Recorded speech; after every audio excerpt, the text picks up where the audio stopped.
नमस्कार मित्रांनो, आपण आलेलो आहोत पंडित कॉलनीमध्ये. पंडित कॉलनी लेन नंबर 3 मध्ये. लेन नंबर 3 मध्ये खाण्यापिण्याच्या बऱ्याचशा गोष्टी तुम्हाला मिळतील.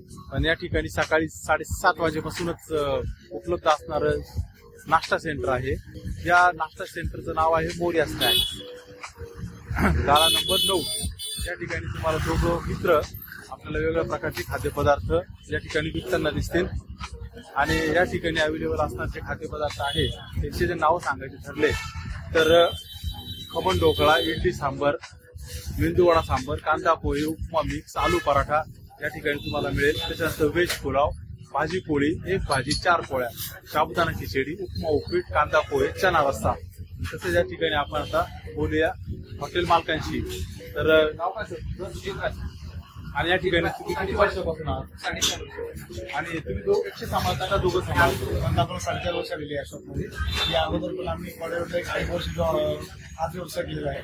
त्यामुळे या क्षेत्रामध्ये आम्हाला एक चांगला अनुभव आहे आणि लोकांना चांगली क्वालिटीला चांगली सर्व्हिस देणे हेच आमचं ध्येय आहे. बघितलं, लोकांना 4.5 वर्षापासून ते सर्व्हिस देत आहे आणि आपण 1 वर्ष जरी धंद्यामध्ये उतरलो तरी विचार करतो की हा चालेल का नाही, प्रॉफिट होतो.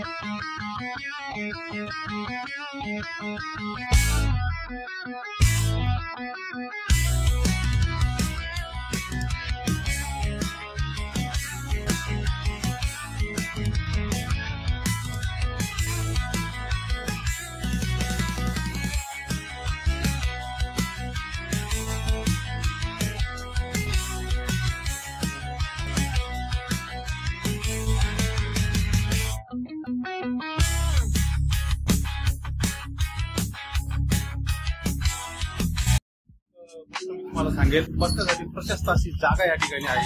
या ठिकाणी 1 टेबल, 2 टेबल आणि 3 टेबल आहे. तसंच मागच्या साईडला किचन बनवलेलं आहे.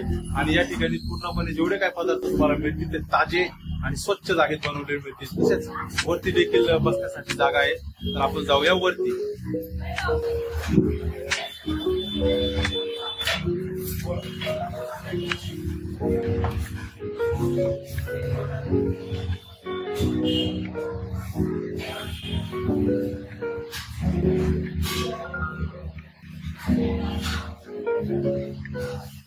तुम्ही या ठिकाणी पदार्थाचे रेट जरी बघितले ना तर एकदम मुबलक दरामध्ये, अक्षरशः 25 रुपये, 40 रुपये, 35 रुपये, 60 रुपये, 10 रुपये असे या ठिकाणी रेट आहे.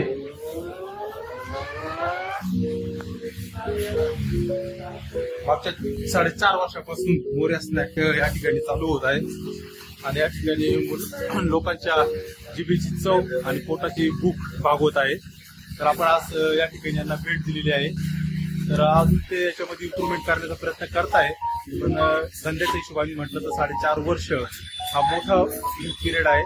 आणि अजून बघूया ते काय काय सुधारणा करतात. पुढच्या वेळेस नक्की येऊ आपण पुन्हा या ठिकाणी. आणि तुम्ही पण या ठिकाणी. या ठिकाणी तुम्हाला वेगवेगळ्या चवीचे पदार्थ मिळतील. धन्यवाद.